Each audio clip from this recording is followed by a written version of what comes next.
Good afternoon, students. Welcome to the first class for FAC2601. I just first want to test whether I am audible. So for the students that do know how to make use of the Q&A box, can you please just give me an indication whether you are able to hear me? Then I can continue with the class.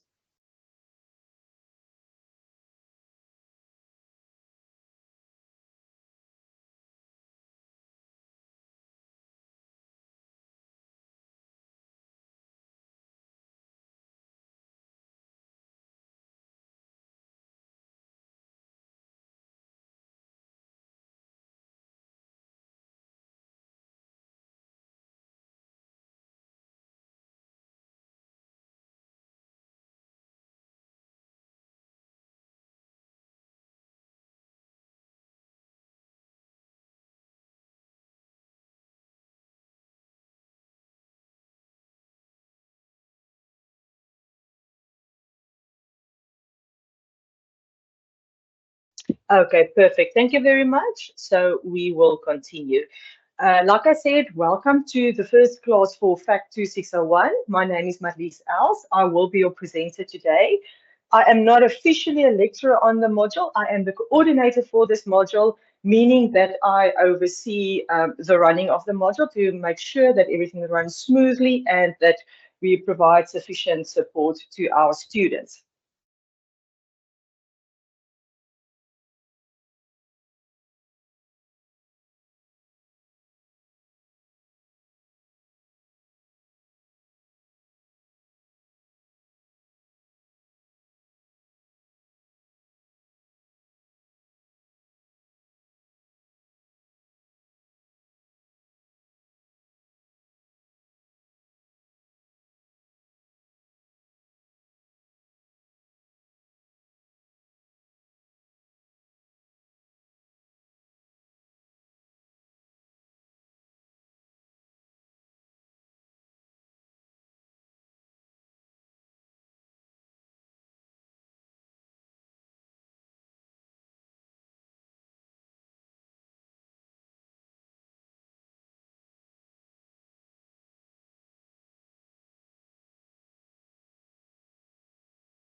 Okay, can you hear me now? I see my mic was switched off for some reason.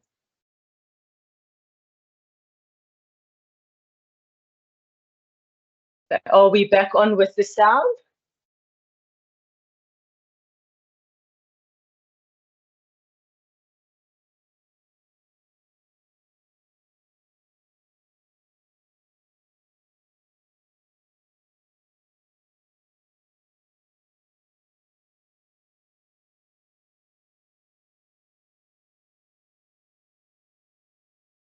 Okay, Perfect. Seems like I'm back.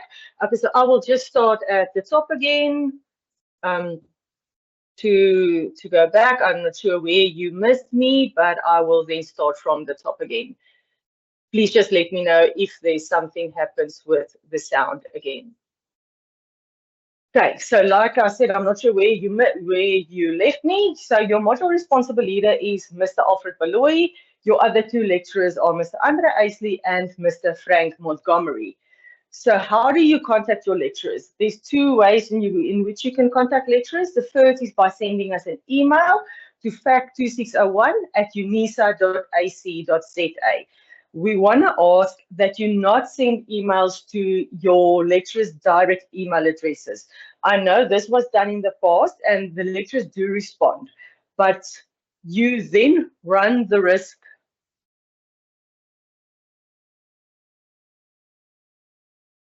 Not sure why. You do then run the risk of not getting a timely response. For instance, if a lecturer is on leave, and you send an email to their private mailbox or their direct email address, those queries will remain unattended until the lecturer comes back from leave. Whereas if you send it to the 2601 specific UNISA email address, all of the lecturers are linked to that email, and we will respond to you. That mailbox is checked daily. It's checked a couple of times a day. So if you send your mail there, you will receive an answer.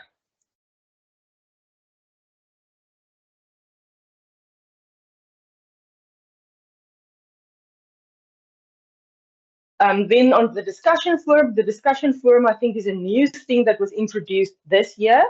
There are already students that posted on the discussion forum, and lecturers have been answering the students. So you can either post your question or your query within the discussion forum, or you can send your email to the module mailbox. If I seem distracted, I apologize. I'm just checking the chat going on as well, trying to ensure that I don't miss anything. And then lastly, please check your module announcements regularly, at least twice a week. That is the only way that we as lecturers can communicate with you.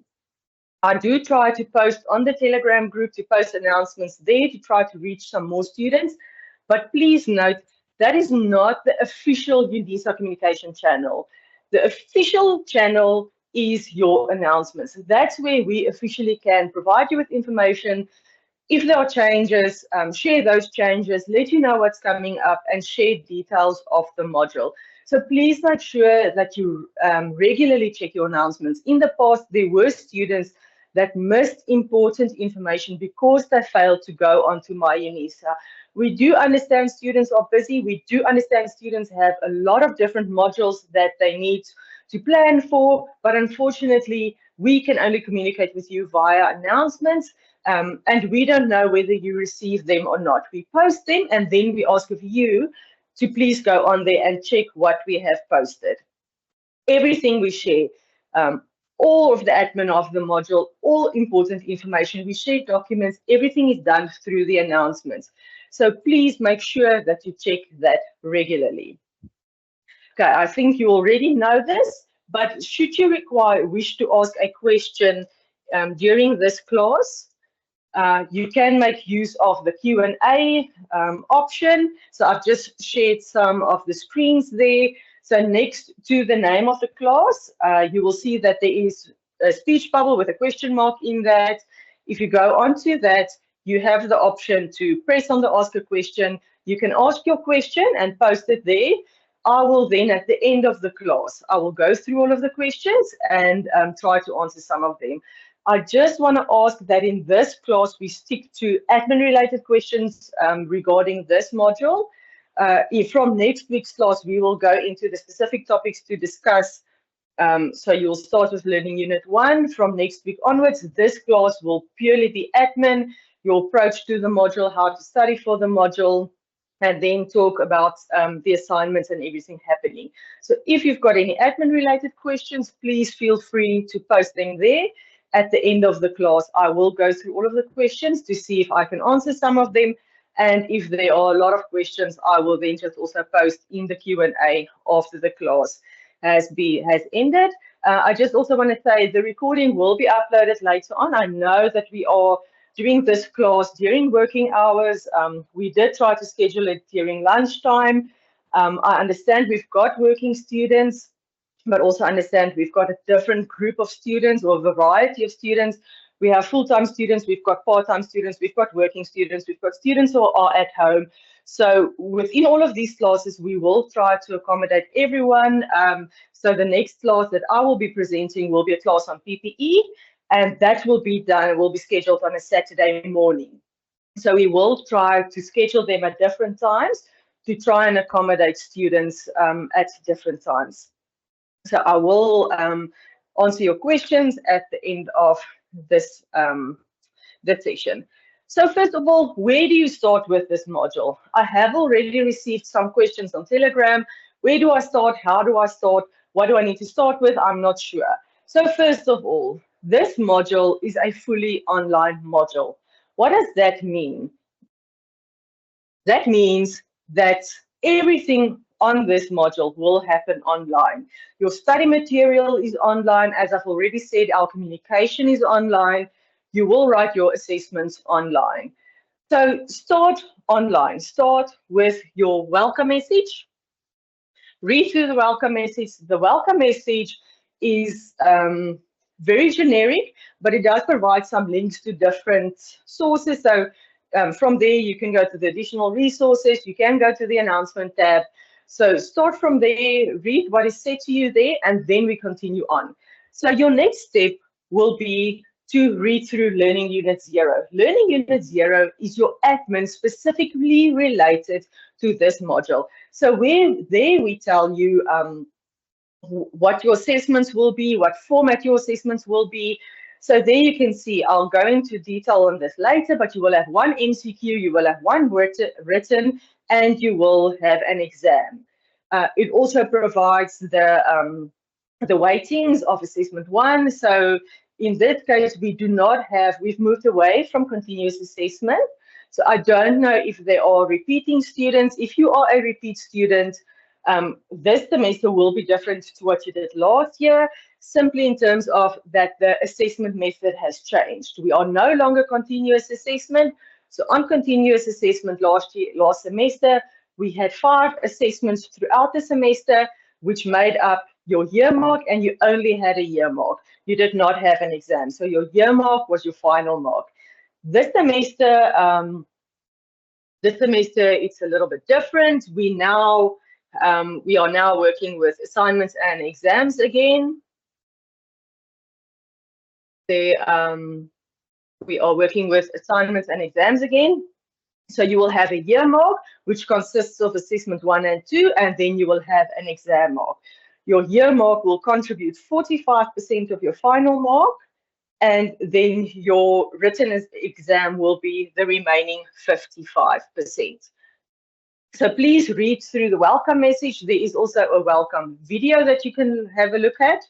To see the welcome message, we'll navigate you through the site as well to explain some of the information to you specifically related to this module. It explains the assessment policy and all of the important information. So please start there. Get yourself familiarized with the admin-related issues of this module before you continue on to the different topics. So how is the topics structured? So this is just one example. For each of the learning units or topics within this module, you will have a different online lesson. So lesson 1 is an introduction. So that is just some background on various topics that is relevant to accounting. For instance, we discussed some of the Companies Act. We discussed the different IFRS. I think dividends are also discussed in there.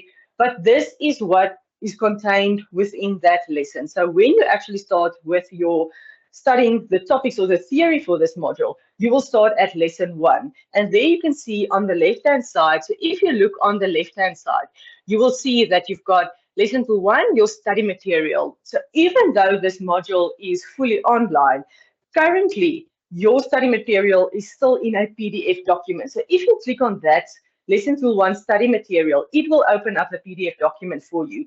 That is the content that you need to study for this specific topic. So you start there and you work your way through all of the additional resources that were included in the specific topic. So on this screen, you can see that we've included some information on the Companies Act.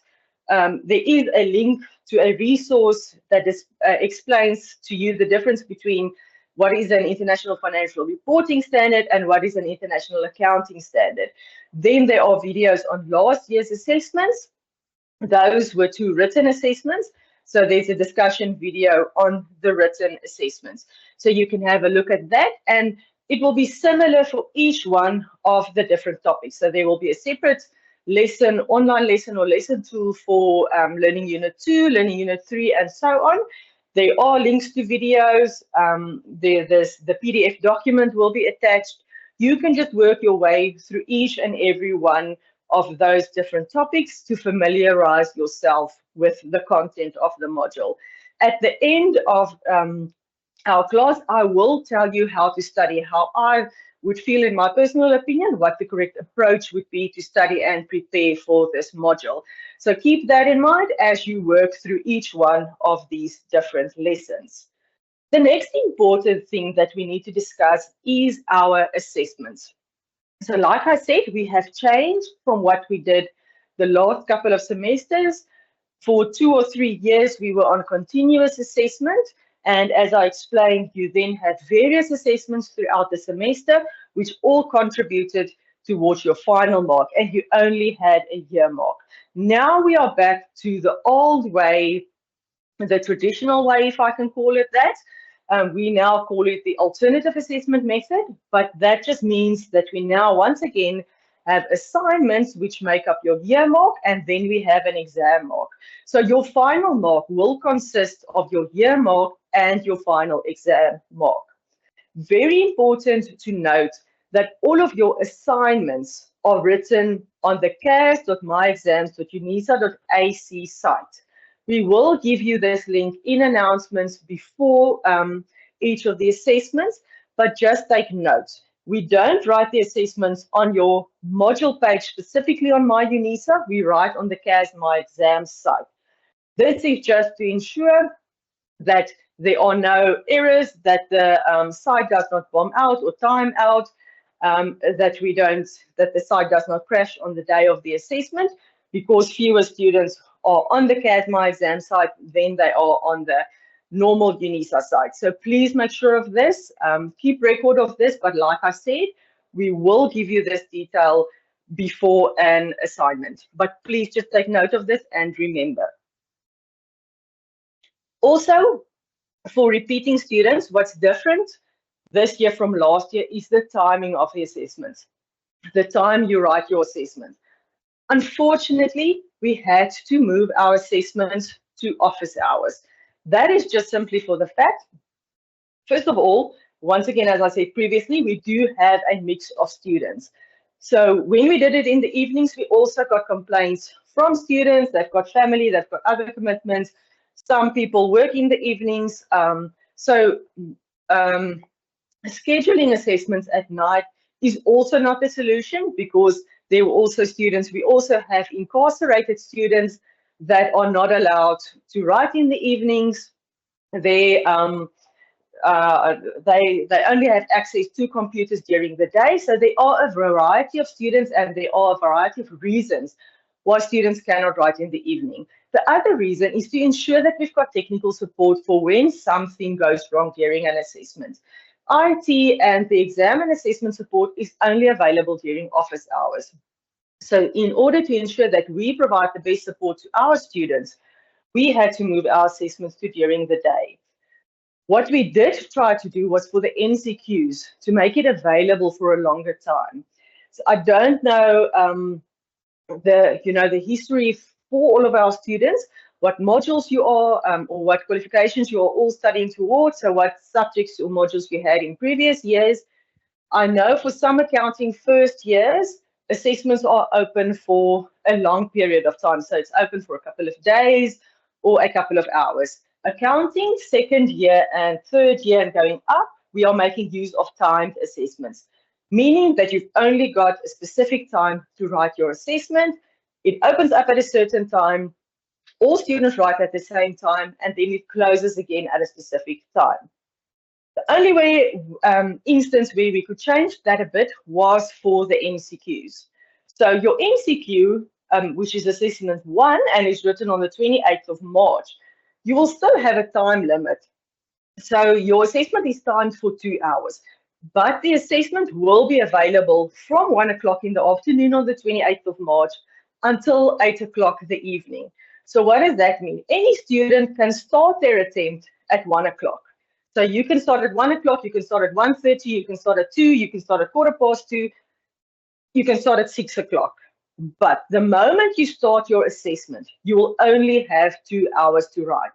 So even though that assessment is open for a long time, once you start your assessment, you only have 2 hours.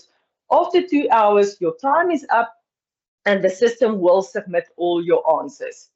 But for the students that want to attempt their assessment then after work or at night for whatever reason, take note that it closes at 8 o'clock.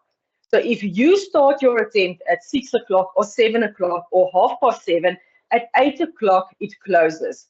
So if you've only done 4 questions, only 4 questions will be submitted. You will not have, so if you start at 7 o'clock, you will not have up until 9 o'clock to complete your assessment. So please make sure of that you understand how it works and that you stick to your 2-hour time limit. Try to do your planning to have that 2 hours available to ensure that you're able to complete the MCQ before 8 o'clock and submit all of your answers. Your assessment 2 will be a written assessment. That assessment is written on the 17th of April. It will open up at 1:45, and it will close promptly at 3:30. As you can see on the screen, a new departmental policy is that all assessments must be handwritten. So obviously your MCQ will be online where you choose the correct options. But when it comes to written assessments, you will have to scan and upload a handwritten assessment. Typed assessments are no longer allowed. They will not be marked. So if you submit a Word document or something that was prepared in Excel and submit that, you will receive 0 for that assessment. So please, please, please make sure that you understand this. When you prepare for an assessment, do it handwritten. Practice to answer assessments by hand. Ensure that you know how to scan and upload your assessments. Practice this beforehand because we cannot accept typed assessments. This is not a decision lecturers has made. This is a departmental policy. So this is within the Department of Accounting. We only accept handwritten assessments.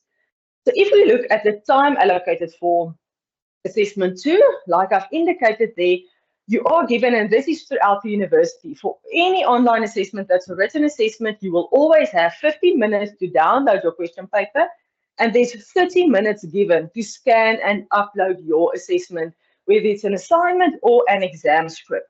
That is the time the university gives you extra over and above the writing time of the assessment to give you sufficient time to scan in your attempt, to upload your attempt, to contact lecturers should there be any technical issues you experience on your side. Keep this in mind because this is a big mistake that some students make.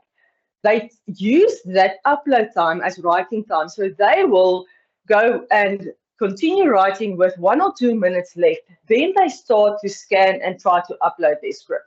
Then something happens. There's a timeout on the system from their side. Then they try to email lecturers only afterwards. And after the system is closed, they then try to contact lecturers, and by that time, it is too late. Once a portal has closed, we are not allowed to open it up again. We cannot accept email scripts. We can only mark scripts that were uploaded on the official UNISA system. So make note of this. You need to set timers for yourself. You need to set reminders for yourself. You need to check your time. So the moment your writing time is up, stop writing, scan and upload your script. We've received comments from students in the past, and I've I've been on Telegram a couple of years. I see what students are writing, and students there say they've learned this the hard way. They would rather stop writing, upload whatever they have done, and be sure that they get some marks, than run the risk of not uploading anything. And you can ask anyone. We are very, very strict. So you can ask repeating students, you can ask students who failed to upload in the past. We need to be very strict on this. We are doing timed assessments and we are sticking to the time, honestly, 100%. We do not award 1 minute extra. We are not allowed to accept email submissions. So we can only accept what was submitted on the system within the time allocated. At 5:30 or 3:30 in this case, so the portal closes strictly at 3:30. At 3:30 it is over. Even at 1 minute past 3, you cannot upload anything. The option is removed for you to upload anything. And we have also seen in the past, students do come to us and they do come to us with queries to say, but they had a system issue, or I don't even know what all of the issues or excuses are. And then we go onto the system.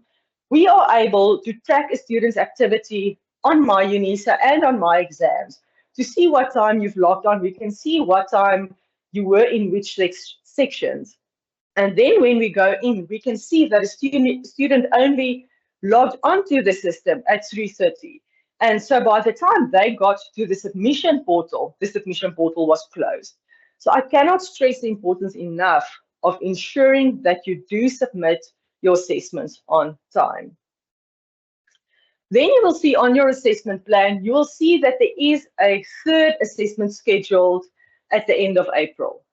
This assessment is an elective assessment. So what that means is that is an extra assessment only for students that missed the assessment for valid reasons.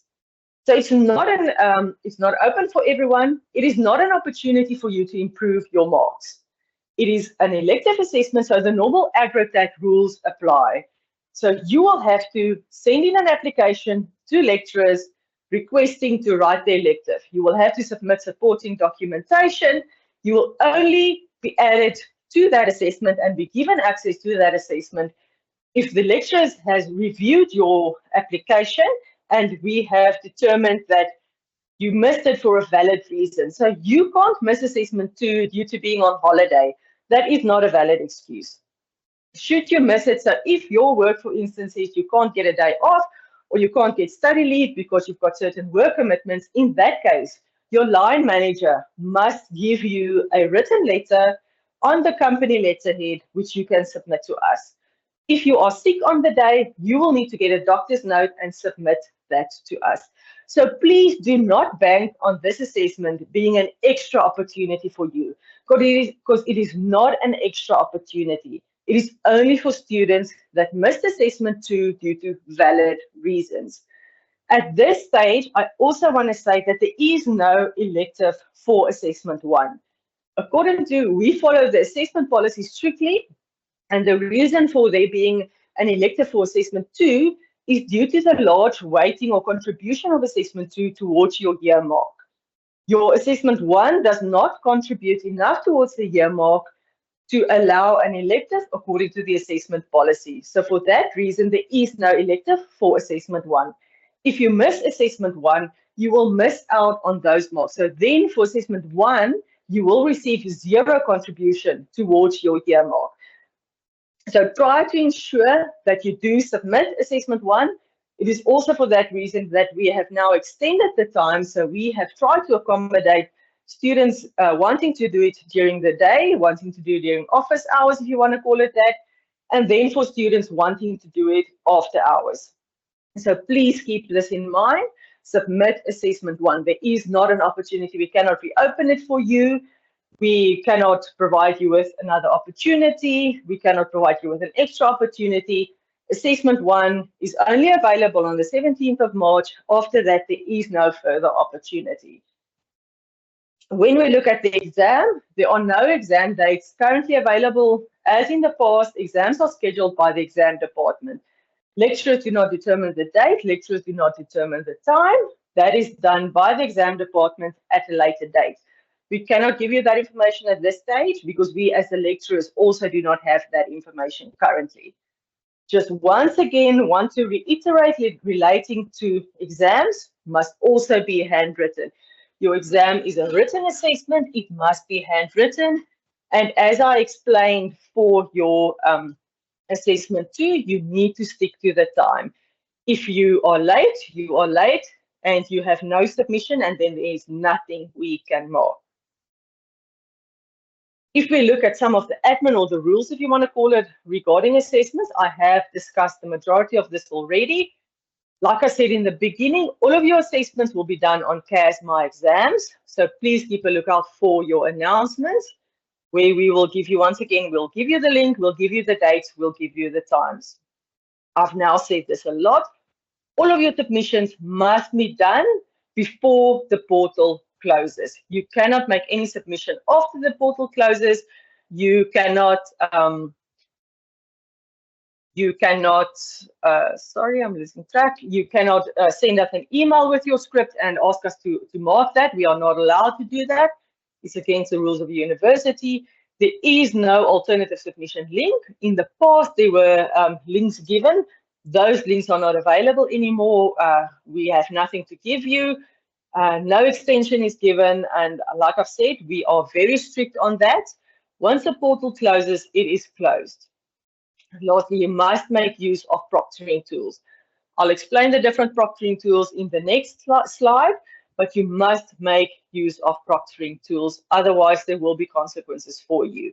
Just once again, your assessments, your assignments are written on CAS My Exams. That is both the MCQ and your written assessment will be done on CAS My Exams.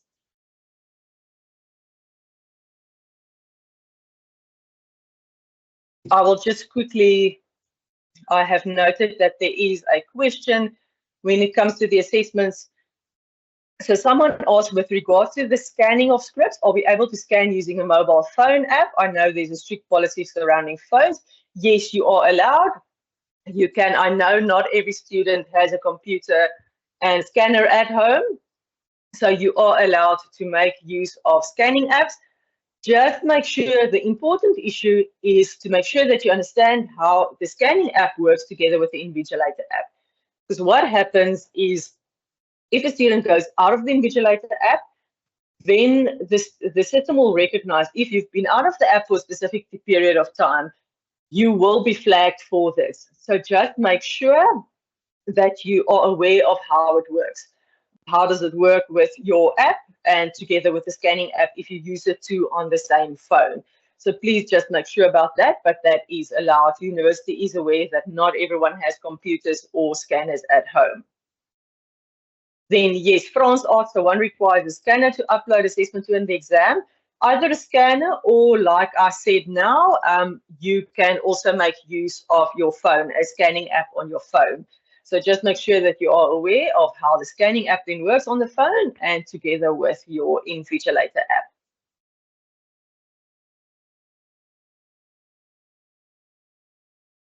So I just said the module site said assessment 1 is 1 to 3. It should be updated. I think it's updated on CAS My Exams, but it will be communicated via an announcement as well. We received approval this week to extend the time. So it opens at 1 o'clock and it will close at 8 o'clock, but that change will be communicated to you. And once you also then go onto My UNISA or the CAS My Exams, you should also be able to see there the closing time. So it was only confirmed this week that we have been given permission to extend the time. Learning units covered for each assessment, that is available on My UNISA. If you go to Learning Unit 0, that information is there so you can have a look. You will only have one attempt for the MCQ. It is specifically because we have now extended the time. You will only be given one attempt for that MCQ. All assessments are proctored. I will discuss this now. I've dealt with that one.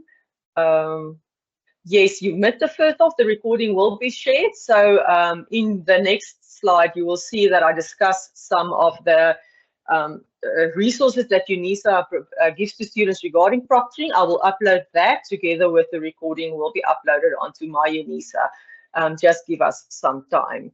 Okay, I think those are some of the important questions. The assessment due dates is not in the tutorial letter. It is on your My UNISA page under your Learning Unit 0. All of that information is given to you there. So if we continue on, we are now busy with proctoring tools. So like I said, we do make use of proctoring tools, and you have to also make use of proctoring tools. Only students that are exempt from using proctoring tools are the incarcerated students and students who apply for extra time due to disabilities, but they have to go through an official application process. All other students must make use of proctoring tools. There are proctoring tools for the MCQs as well as for your written assignment and the exam. So for your MCQ, you will make use of the Moodle proctoring tools. What's important to note there is that the system will ask you to switch on your camera. So please make sure that's one of the resources I will upload for you. How does a Moodle proctoring tool work? And then how to switch on your camera, how to give permission for Moodle to switch on your camera. Those two documents will be uploaded. Please make sure that you know how it works. Test it beforehand. There is a mock exam or mock MCQ assessment that you can do to make sure that you know whether it is on your computer or on your cell phone. You will be required to have your camera on for the entire time that you are writing the MCQ. So please, please, please familiarize yourself with the Moodle proctoring tools. The next one for the written assessments as well as the exam, we do make use of the Invigilator app. Once again, there are resources given by the university. I will upload the document for you on my UNISA. Please make sure that do not wait until 5 minutes before your exam to download the app. Make sure that you download the app with enough time before, a week before the exam or a week before the assessment, so that you have time to test it, so that you've got time to know, to get familiar with it.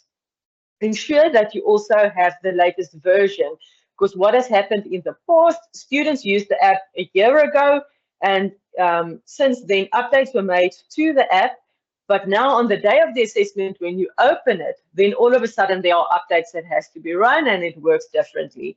So please make sure that you've got the latest version of the app on your phone.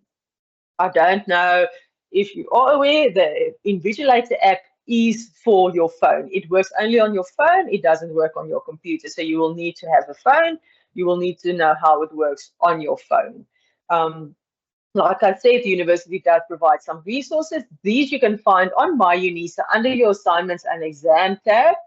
Then there are the step-by-step guides for your successful online exams. But I will also upload it for you on the FAC2601 specific page.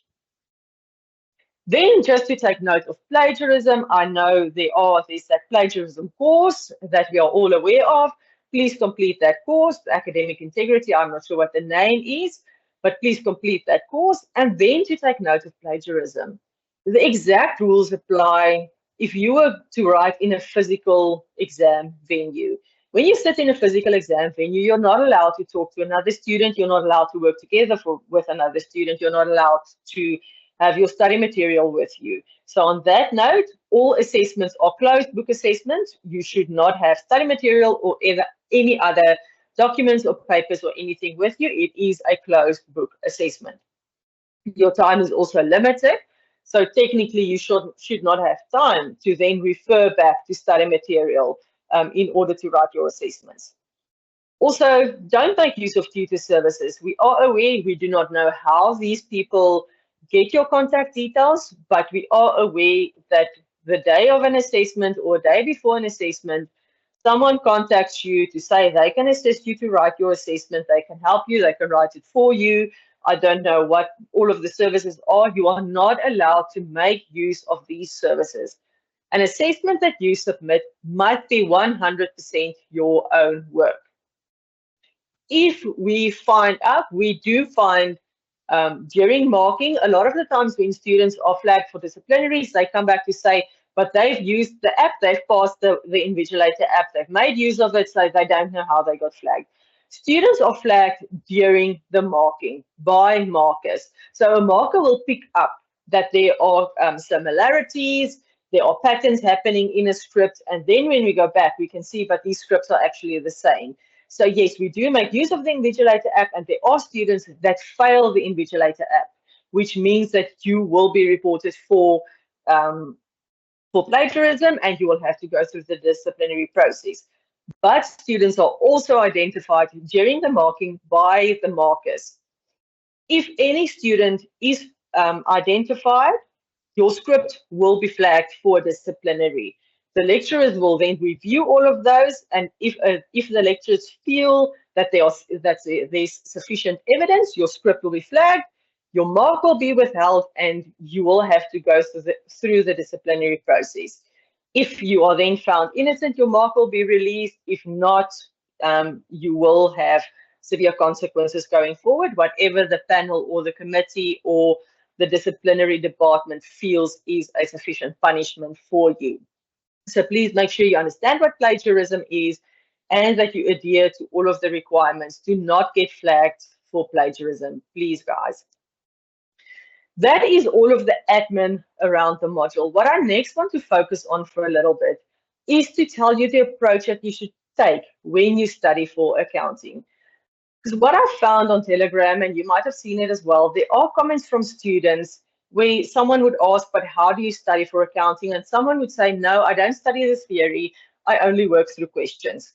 Because they feel that by answering questions, they will get the most marks. Unfortunately, that is the wrong approach to take. Because whatever is done in that question is based on something. So everything you do in accounting is based on the International Financial Reporting Standards. That's a set of rules or guidelines for any transaction that you have. The International Financial Reporting Standard guides you on how to deal with that in your financial records. Whether it is an inventory transaction, whether it is a purchase, whether it's impairment, whether it's PPE that you buy, your standards will guide you on how to approach and how to deal with that specific transaction. So you need to understand the rules. You first of all need to know them, and you also need to understand them. So in order to study for accounting, you need to lay the foundation with working through the theory, understanding the theory. And once you are confident that you understand the theory, then you continue to master the topic, to be able to work through questions, to understand what is done in a question and why it is done in a certain way. We've had an incident with this, or not an incident, an example with a student on another module where a mother contacted the module to say, but their child is struggling, they've been failing this module for I don't know how many years. And then when the lecturer actually talked to the mother, that student has never worked through any theory. They jump into questions, then they don't understand, and their comment is then, but in every question, we do it differently, and they don't know why. The issue there is that the why comes from the theory. So in a scenario, we can change the information, we can change the settings, we can change whatever happens. And based on what happens in the scenario, that will affect how it is dealt with in your answer. So you need to understand why we are doing things what we are doing. And if you don't know the theory, you will fail to understand the why, and you will also fail to identify the issues in a question. So how do you lay your foundation? How do you understand the different theories, the different topics? So if we look at how our brain works, your brain needs to store, it can only store information in your long-term memory when you understand that information. So remember once again, and I know the approach students take, I was also a student once, before an assignment or before an exam, all of a sudden, a week before, we start cramming and we start working through all of this. But unfortunately, if we do it this way, we won't be able to retain the information for long term. There's different students registered for different qualifications. Everyone will take different routes. But if you are a student wanting to go the CA route or doing third year accounting, hopefully next year, Whatever we learn in second year, you need to apply in third year going forward. You will need the knowledge from second year to be able to go on in third year. Whatever we learned here will not be done with you again. So you can in third year, it builds on second year. So in the second year, we study PPE, for instance. When we get to third year, they don't teach PPE again, but all of a sudden you need to know the tax implications on PPE. So if you don't understand and know PPE in second year, and you've not mastered the topic in second year, you will struggle in third year, because they're not going to explain the theory of PPE to you again. They are only going to focus on the tax implications of PPE, for example. So it is very important that you build your foundation correctly in second year before you move on to third year. So your aim needs to be to study and retain this information for the long term. How can we do that? We can only do that if we understand the information, if we are able to connect it to something that we know and understand. So how do I understand the work? I read now through International Accounting Standards 2, which deals with inventory. It's a lot of information. It's a lot of technical words. It's a lot of rules and theory. You need to summarize that for yourself in your own words. So as you read through it, make diagrams. Try to explain it to yourself. Write it over in your own words. I know this might be time consuming, but it will save you time in the future. Write it down in your own words. How do you make connections with work to something that you already know? See, so if we once again look at inventory, and as you go through inventory, so if you are busy with inventory within a manufacturing process, try to think of an example of an item that you use in your everyday life that is manufactured, that goes through that process. So if we can think of a cell phone, for instance, a cell phone consists of various parts that needs to be manufactured. Try to think of a cell phone, try to think of the process a cell phone goes through. And as you learn the rules then of IAS 2, try to link those rules with what you know or think that a cell phone, the process that a cell phone goes through. So that's an example of how you can connect your theory with something in your practical everyday life. Then another tool that you can use is to try to teach someone else. Work together with other students. Even if you have a family member, try to explain the work to that family member. I have a son who is in primary school. He's writing maths today. So when we prepared for the math test, I would sit with him and I would ask him to explain his thought process for a specific question. Tell me the steps that you went through. Tell me the rules that are applicable. Why did you do something the way that you did it? So in that way, I can see whether he understands correctly, and he can also identify where he is falling short. So if he can explain up to a certain point, then I know, and we both know that, okay, but then the next section he needs to spend some more time on to get a better understanding. So try to study together with students, work together with students when you work through these questions. I've seen on Telegram, students do ask questions, answer them there, or then even go and ask your own question there. And then you can get an explanation from a student's perspective. So try to teach whatever you know to someone else. And in that way, you can also maybe get a better understanding or test your understanding of the work, but also then identify your gaps in knowledge to then go back and ask some more questions. Then it's important to know, I've now studied all of this. I'm trying to get it to stick to my brain long term. Our brains can only keep the information that we use regularly. So if I don't use something, my brain will lose that ability, or my brain will lose that information or knowledge. So in week 1, you have now worked through learning unit 1. You've worked through the theory, you worked through some examples. It is important to then, within a couple of days, test yourself again on that. Ask yourself questions about this. So if you've worked through the conceptual framework, ask yourself questions about that. What is the definition of an asset? Then from memory, try to retain that information. You can test yourself then against your study material to see if you were correct. But then try to see if you can explain to yourself what an asset is. Can you explain to yourself when can an asset be recognized? If you can explain that to yourself without then referring to the subject material, it gives you an idea of the understanding that you have of the theory and of the work. So if we then look at what's my strategy, what are the steps I need to follow? So we said step one is to understand the work. So you've got all of this theory, you've got all of these study guides. The study guides provide the rules and the theory for whatever happens in accounting. So you read through your theory, you read through the study guide that's given to you, you read through that PDF document. Make sure that you understand. When you get to a point, even while reading, and something is said to you within that which you don't understand, you can contact your lecturer, you can contact an e-tutor to say, but I don't understand. It says that this, what is meant by this? Can you please explain it to me a little bit more? There are now these online classes that we will present to you regularly. There are also pre-recorded videos online to explain certain concepts to you. I want to ask that you don't use the videos as your primary source of studying. The videos are limited in detail, we are limited with time. We cannot explain each and every concept in a video. So you need to make sure that you read through and you study your study material. And then the videos is an add-on. It's an extra thing for you to maybe just get some clarity to, if there's a concept that you don't understand, maybe it is explained better in a video. Someone does it visually for you, or just by hearing the discussion.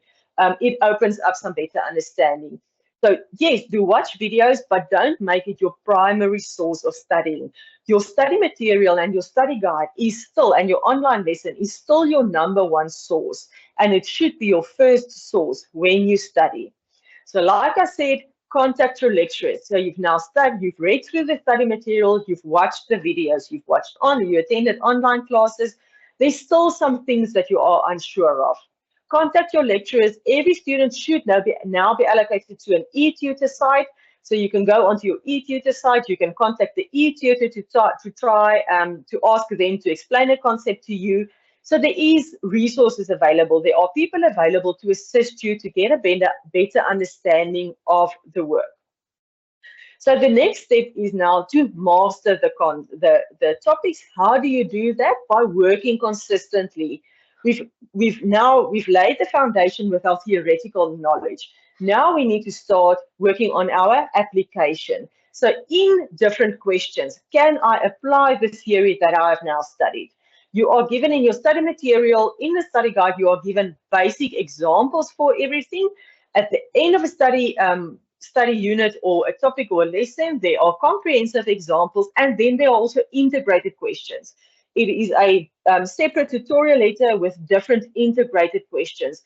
So there's 3 types of questions that you can work through to test your knowledge and test yourself. But it is also important to work through these questions correctly. Don't, when I was studying, we used to call it the ja method, so the yes method. So I would sit with a question, but I would sit with a solution next to me. So I would read through the question, and the moment I get stuck, I would go to the answer and I say, oh yes, but I know how to do this. That is also the incorrect process to follow. Because what is also tested in an assignment and in an exam, there's certain skills that are tested. Time management is tested, your problem-solving skills are tested, your recognition of an issue is tested. If you can't identify within a scenario that this is an issue, that will not translate to your answer. So please don't make use of the oh yes method. You sit and you work through that question as if you are in an exam situation. Struggle with it, work through it, and then you compare your answer to the suggested solution. So this then brings me to step 3. So when you now prepare for an assessment or exam, how do I do that? So like I said, in an exam and an assignment, we also test other skills. It is not just your knowledge of the subject. I know we get complaints from students, but why is there not so much time? Why do I have such little time to complete the assessment? It is also because we are testing your time management skills. So remember, a lot of our students are students that want to become CAs one day.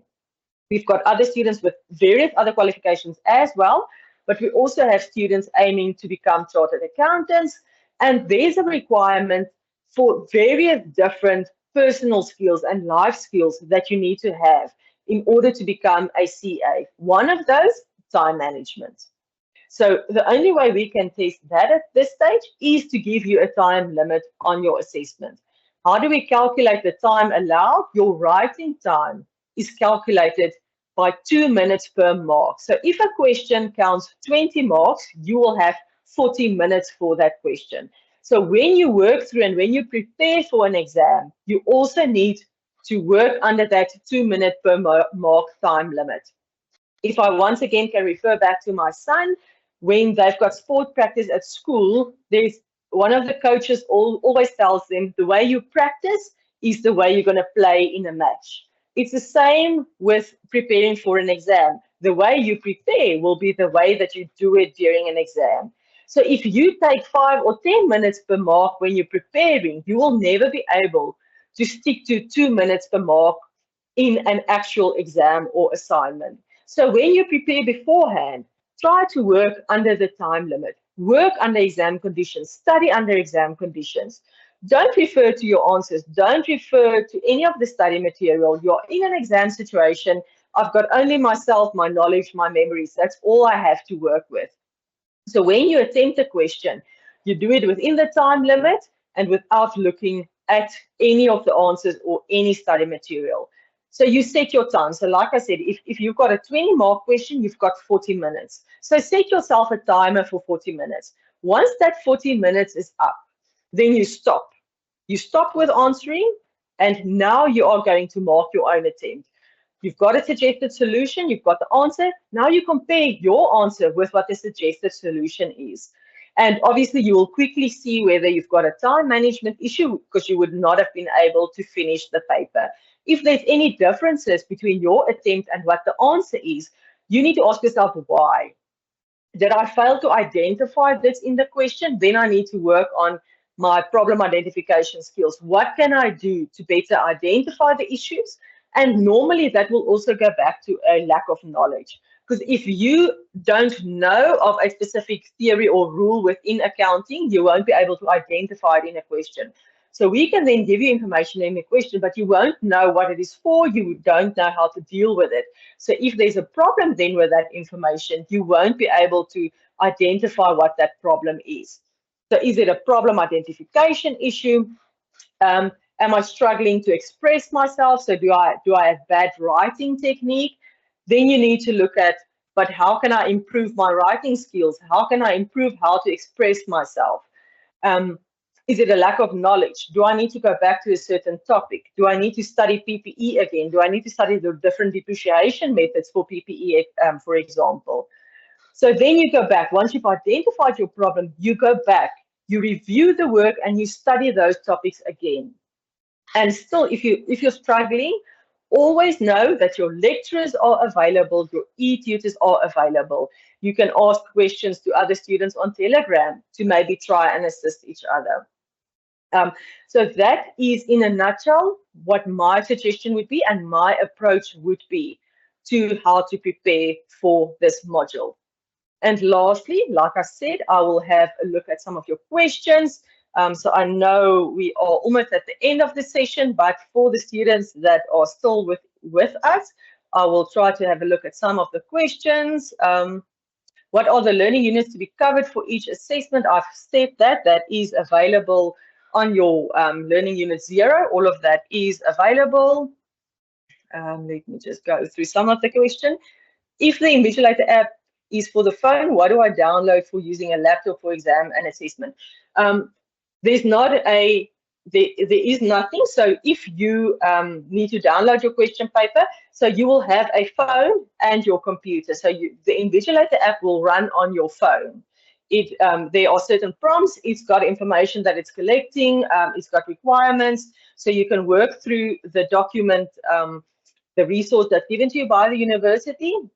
Work through that. I also think that there is a mock exam or a test that you can do beforehand to test the Invigilator app. So if you download the question paper from your computer, you follow the link to CAS My Exams, or if it's an exam, you follow the link to the exam that you normally would. You download the paper, you write by hand, you will then scan your attempt, upload. So there is not a specific proctoring tool for your computer when it's a written assessment. For all written assessments, you will always use your phone for the Invigilator app. How do you get added to the Telegram group?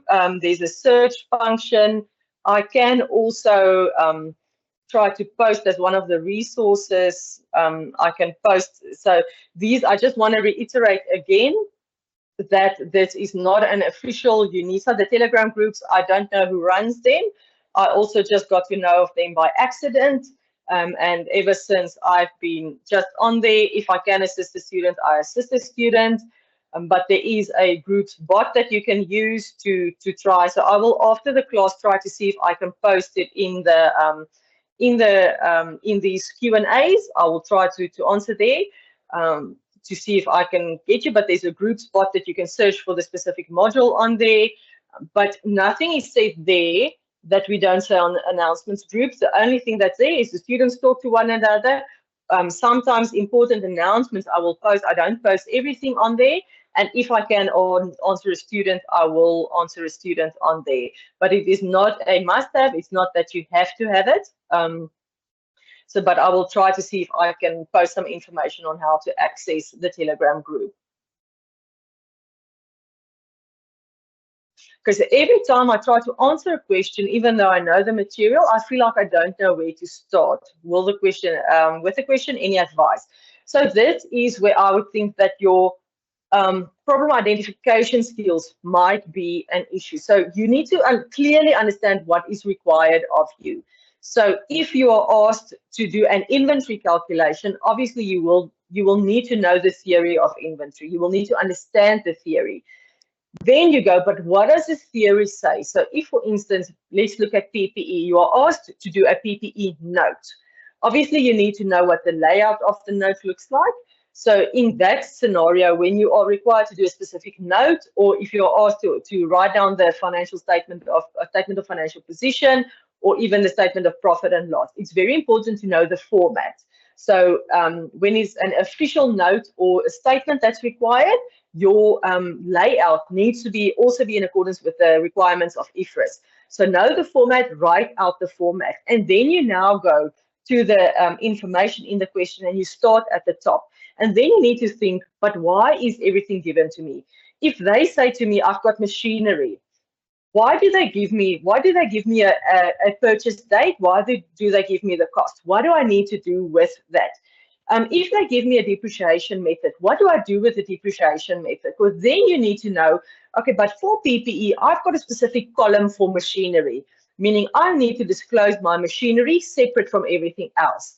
So when I look at that, what are the rules relevant for machinery? So I need to first of all calculate the cost. Cost is calculated when the asset is. Now I also need to think of the rules. So I can recognize an asset when all of the recognition criteria, so I can't think of all of them now, but then you need to know what are the recognition criteria. Okay, so this is my transaction date. This transaction date, and then you look at all of the information. What are the costs given to me? Are all of these costs relevant? So can I allocate all of these costs? Can I capitalize everything to my machinery, or will some of them be expenses? So then you start at the top. Okay, so I've got my cost. Then I need to figure out, is there accumulated depreciation that's relevant to my machinery? Then I need to look at my purchase date. What is my what's my current financial year? Because that will determine whether there is any opening balance information. So what is then my current financial year?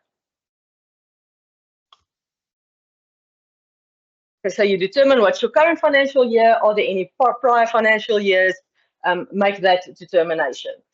So then I say, okay, there is some opening balance accumulated amortization that I will need to recognize. For what period will I need to recognize? Then you need to know, but when does depreciation start?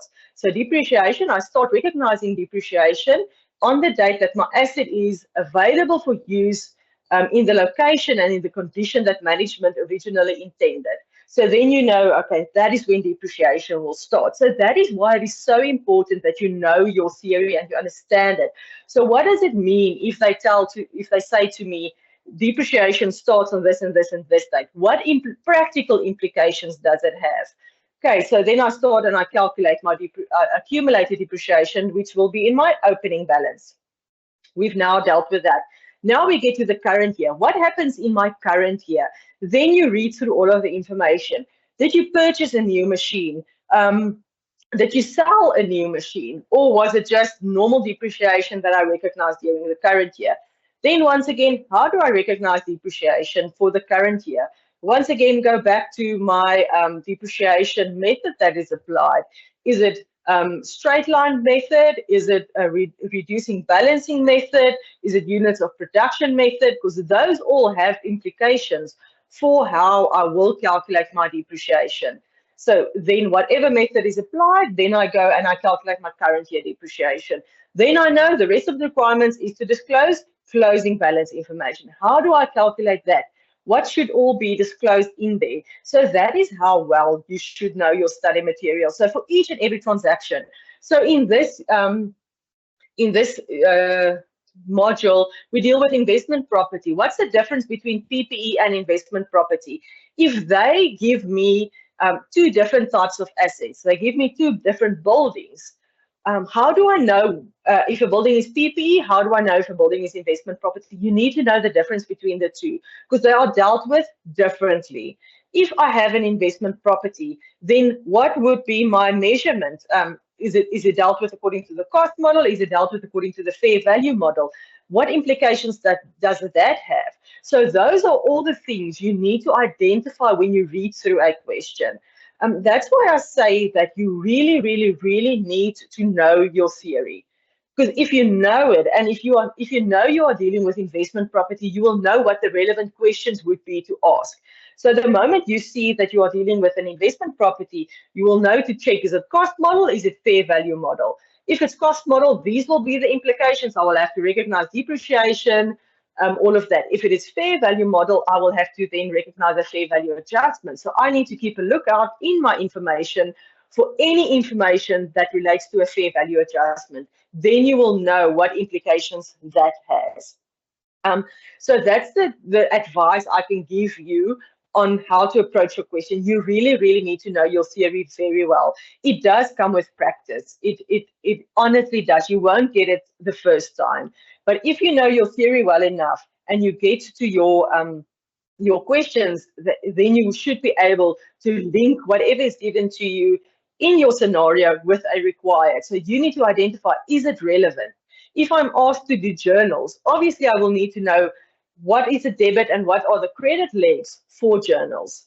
So if I've got inventory and I need to write down my inventory to NRV, to the net replace reliable value at the end of the year, what are the journals that I need to write? I need to have the correct debit and I need to have the correct credit. And then you need to know, how do I calculate? And if you understand the theory regarding IAS2, you will know how to apply it. It does get easier as you work through questions. But if you work through a question and you get stuck, reach out to your lecturers, ask them, but I don't understand why you did this. And you can say, but I thought this was the way I should have done it. We can't help you if we don't know what your problem is. The same with your knowledge around the topic. Don't come to us to say, but can you explain inventory to me? That is what the videos and the classes are for. You need to come to us to say, but I'm struggling with this. I'm struggling with this specific part of inventory. This is my understanding of it. But when I look at what you are doing it differently. Why is that? And then we can explain to you, and then we can work with you, and we can try to get you on the right track. So if you've worked through a topic, whether it's conceptual framework, doesn't matter. So if you've worked through the topic, you've tried to do an example or a question and you get stuck, that's why we are there. Contact your lecturer, contact your e-tutor, and ask them for guidance to say, but this is what I thought. Or I'm struggling, I don't know why you did this. I don't know how you identified this. And then we can help you, and then we can move on from there. But if we don't know what you're struggling with, we can't really help you in that regard. So reach out to us, use the module mailbox, reach out to us, ask us questions, and we can guide you from there to try and work with you to have the right approach when answering questions. There's another one. Can we have the questions and solutions of our last year's question papers and MCQs? The discussion for the writtens are available online. They are already on there, so you can have a look at them. The MCQs we can't really give you because we are working with totally different topics. Because it's no longer continuous assessment, but we are making use of assignments. Totally different topics are covered, so there's no use in us giving you old MCQ questions. It will just confuse you and it won't prepare you for the first assignment. If you are struggling, I downloaded the app but is struggling to register, there should be a contact. That is one thing lecturers can't help you with.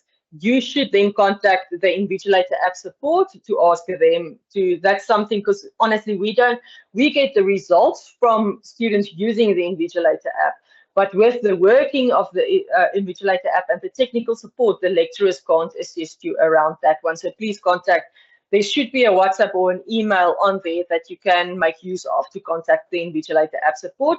It might just be that because UNISA needs to register all of the students with Invigilator app, because the Invigilator app is a third-party app that we are using. So it might just be that you aren't registered yet.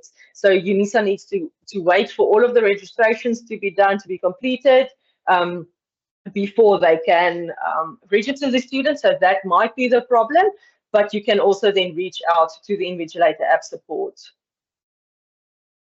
Online lessons twice a week. We will try to see, the reason why we're doing it is an hour currently at this stage is to only have it once a week.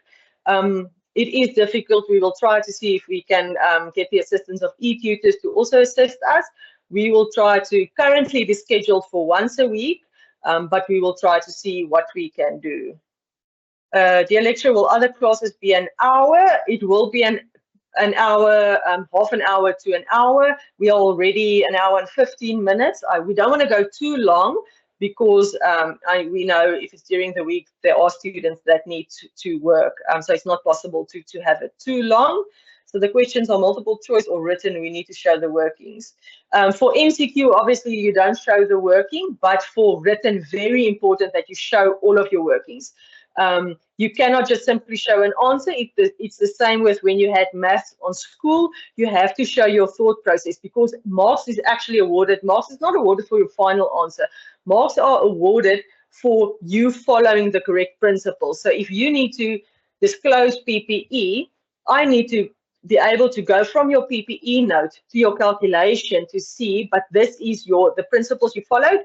What are the principles that you followed according to the International Financial Reporting Standards? And another reason for showing your workings is if you made a mistake somewhere, because it might happen that you calculate accumulated depreciation at the beginning of the year, but somewhere you made a calculation error with the amount of months. Then what would happen is we then go through your workings to see, okay, but all of the other principles you applied correctly. It was just that one that you made a mistake on. So if you show us your calculation, we can work with that mistake, to mark with that mistake, to give you as many marks as possible. So always, even if you do 1 + 1, if you don't use an amount given to you in the question, if you change that amount in any way, it doesn't matter how, the moment you change it, you need to show it to us on your question paper. And another good technique is to have good referencing techniques. So if you have a PPE note that you need to disclose and you've got a line item for depreciation, try to reference from your PPE note to the correct calculation. So if it's calculation 4, write calc 4 within your PPE note so that the marker immediately knows where to go and it is easy to follow your work. Okay, so that one I've asked. How many chapters are covered by assessment 1? Once again, you can have a look. That is all available online. Do we have classes around Pretoria? There's no physical classes. I don't know. We don't have, except for the regional center. So you need to reach out to your regional center. But as far as I'm aware, even regional centers have online classes. There's no physical classes at this stage. Can we have a mock test using Moodle? There are, for the MCQ, like I said, I will update the resources. The resources are provided by UNISA for you to do a mock test on Moodle. So that is available for you. Is it possible for you to take a picture, convert to PDF? you need to test that. We as lecturers need to receive a PDF document because the marking tools we use makes use of a PDF document. So you need to submit to us a PDF. So whether you first take a picture and then convert that to PDF is up to you. You need to ensure that you are able to submit a PDF document to the lecturers. Okay, let's see. Can my calculations be on a different page? And the question, however, it marks showing yes. What I would suggest is do everything for question 1 within, so it can be on different pages, but keep everything for question 1 together. Don't jump between question 1 and question 2. So start, even if you start with question 2, do everything for question 2, and then you go on to question 1, for example. So if you, I'm going back to the PPE note the whole time, but if you are required to do a PPE note, so you can have on your first page, you can have the layout and the information for the PPE note. And then when you are on page 3, for example, you do the depreciation for machinery. But just ensure and try to reference to that page and to that specific calculation to make it easier for the marker to go through to your calculations. Can we use a template of the formats for the assessments? You can use a template, but just remember that you can't have typed assessments anymore. Everything must be handwritten. So even if you've got a standard template, that standard template must be handwritten. So just keep that in mind. Is there a WhatsApp or Telegram? We don't have WhatsApp. So like I said, there's a Telegram group. It's not an official UNISA thing. It is run by some people else. Or someone else. My apologies for the English. I am on there and I try to assist students from time to time, but it's not officially a UNISA thing, but there is a group there. So that one I've answered, that one I've answered. So the link, I will try to see if I can find that. For someone who uses the HP calculator on the cell phone, does this also now mean that we need to buy? To be safe, I would say yes. I don't know. You can inquire with Invigilator app support to know whether you can run them simultaneously. I would think that you won't be able to, but you can confirm with Invigilator app support what it will mean if you jump. So, because I would think that it would then identify that you are out of the Invigilator app. But you can just confirm with Invigilator app support on that. In the event that the camera goes off during an assessment, am I allowed to log in, out, and then log back in? I would suggest that you do the mock exam on my UNISA to see what happens. But I think that once you are logged out, because you've only got one attempt on an MCQ, you will not be able to continue. I think it would submit everything and your answers will be submitted. But you can run that mock exam to see how it works. Are we going to get a tutorial on how to scan the assessment? No, because everyone uses different scanning apps. So you need to find an app that works for you, and you need to play with it to be sure that you know how to scan, how to save it as PDF, and where to then find that document to upload. So now, unfortunately, because there's just too many different apps students use, so we can't give tutorials on all of them. When you are on your laptop, don't you just need to turn on your laptop? Are you referring to when you do the MCQ? No, when you, once again, the technical I don't know exactly about, but when you go into that MCQ quiz, you need to give permission for your computer or for the website to access your camera.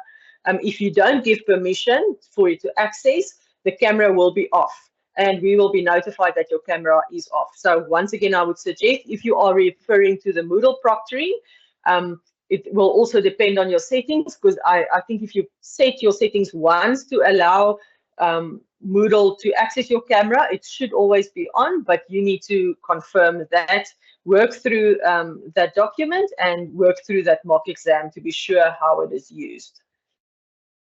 How many attempts do we have? You only have one. I've already answered. Are the assessments open book? No, they are all closed book. No, it is not possible to extend the assignment to, because it's a written assignment. Everyone has to write at the same time. So for MCQs, the MCQ question bank, there's a large question bank. So students will get different questions, and for that reason, we are able to open it up, because we know that students won't all get the same questions. For the written assessments, all students write the same assessment. So we can't open it up for students. Everyone has to write it at the same time, because otherwise it gives some students an unfair advantage. Because otherwise the question paper can be shared, and people can prepare beforehand, so it's not possible. Is it possible to do an assessment in an internet cafe environment, asking to scan and submit? It is possible, but just keep in mind the Invigilator app is recording background noise. So that might create a problem, and you might be flagged. And so you might have to go through. So all noises are recorded by the app, and then the university has to listen to all of the recordings to find whether the question paper was discussed. So you are able to, but just keep in mind that you would be running the risk of the Invigilator app identifying you for breaking the rules, some of the proctoring rules. With the working of the Invigilator app, you end the session. I've never done that myself, so you will have to go through that document and the resource and do the test run to see exactly how it works. And then yes, the recording will be shared. I think I have. Do we have to use a financial calculator? Yes. For second year, you have to use a financial calculator, because you now have to, you'll see that for financial instruments, PPE, there are various of the topics listed. You are required to calculate present values or interest rates, and for that you need a financial calculator. So yes, you will have to get a specific the financial calculator to be able to do this module. Give clarity on the MCQ if indeed is also written. No, I said at the start, the MCQ, you will make the selections online, so it is written on Moodle. The question will be given to you, and you will have the various options A, B, C, D, E, where you just click that. So it's not written. It is only assignment 2 and your exam that will be a written assessment. Our science tutors start posting stuff. I'm not sure, they were only the allocations were only completed on Friday as far as I know, so I don't know what the communication has been with them. When do they officially start? But I know they were only just last week appointed, and the groups allocated. So students, I think those are, can't we have a test? Okay, that I've answered already. I think those are the majority of the questions that were there. The rest are all just repeats of one another. So if you've got any other questions, send us an email, post it on the discussion forum, and we will attend to that.